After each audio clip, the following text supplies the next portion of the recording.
नमस्कार। जैसा कि आप जानते हैं कि इस वर्ष 1 अक्टूबर 2025 को हमारे संघ लोक सेवा आयोग, जी हाँ, union public service commission UPSC ने अपनी स्थापना के 100 वर्ष पूरे कर लिए। इन 100 वर्षों में यूपीएससी ने 2 लाख से ज़्यादा सिलेक्शंस कामयाबी के साथ सफलतापूर्वक दिए हैं। और आपको पता होगा कि 1925 में जब संघ लोक सेवा आयोग की स्थापना हुई थी तो सर रॉस बार्कर और 4 मेंबर्स, यानी कि सर रॉस बार्कर इसके पहले अध्यक्ष थे। उसके बाद से लगातार यूपीएससी ने शानदार, बेहतरीन और बेमिसाल काम किया है। आज़ादी के बाद भारत के संविधान में जो 26 जनवरी 1950 से लागू हुआ, हमने यूपीएससी को संवैधानिक दर्जा, स्वायत्तता, आज़ादी और अधिकार दिए, जिसके लिए संविधान के अनुच्छेद 315 से 323, 315 टू 323 ये यूपीएससी और सर्विसेज से जुड़े हुए हैं, जिसमें कि हमारे संविधान ने व्यवस्था और प्रावधान किया है कि संघ लोक सेवा आयोग किस प्रकार कार्य करेगा, उसके अधिकार क्या होंगे, सेवाएं कैसे चयनित की जाएंगी। और इस लिहाज से देखें तो यूपीएससी के ये 100 साल बेमिसाल रहे हैं। यूपीएससी की प्रामाणिकता पर, शुचिता पर, परीक्षा प्रक्रिया के चयन की प्रक्रिया पर कभी कोई दाग नहीं लगने पाया है। और इस तरीके से यूपीएससी का बेदाग, शानदार और बेहतरीन अतीत रहा है।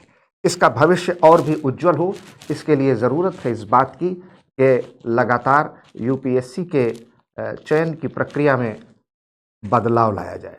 और इसलिए इस बार, जैसा कि आप जानते हैं कि हमारे यूपीएससी को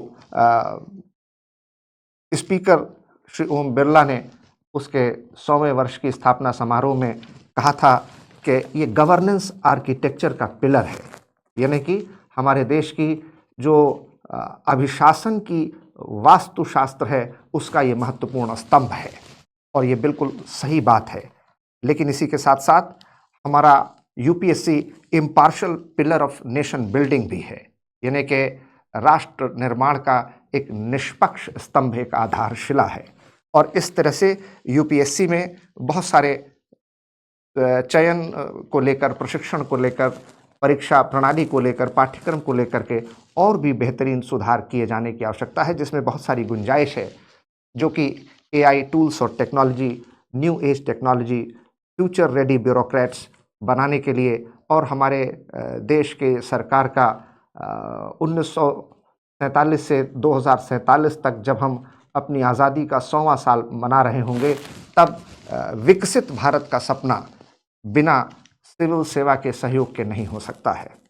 और इसलिए 2047 तक अगर हमें भारत को विकसित भारत के रूप में स्थापित कर देना है तो उसमें सिविल सेवकों और प्रशासकों की बहुत महत्वपूर्ण भूमिका होने वाली है। और इस लिहाज से देखें तो हमारा ये जो यूपीएससी है, ये उस भारत सरकार के सर्वोच्च अभिकरण संस्था के रूप में काम करता है, जो कि हमारे देश के सिविल सेवकों और प्रशासकों का चयन करती है। Training, reform, selection process, new age technology, psychometric test, ethical standards, psychological analysis, ये सारे मुद्दे हैं जिन पर कि यूपीएससी को गंभीरता से काम करना है। और हमें उम्मीद करते हैं कि जो एक कॉमन सिलेबस बना करके, जिसमें कि अलग अलग सब्जेक्ट्स न हो, एक ऐसी व्यवस्था बनाई जा सकती है, डिजिटल प्रोसेस के ज़रिए सिलेक्शन और एग्जामिनेशन का काम और भी ज़्यादा बेहतर तरीके से किया जा सकता है, जिस पर बहुत सारा काम हो भी रहा है। और यूपीएससी लगातार इस दिशा में काम कर रही है।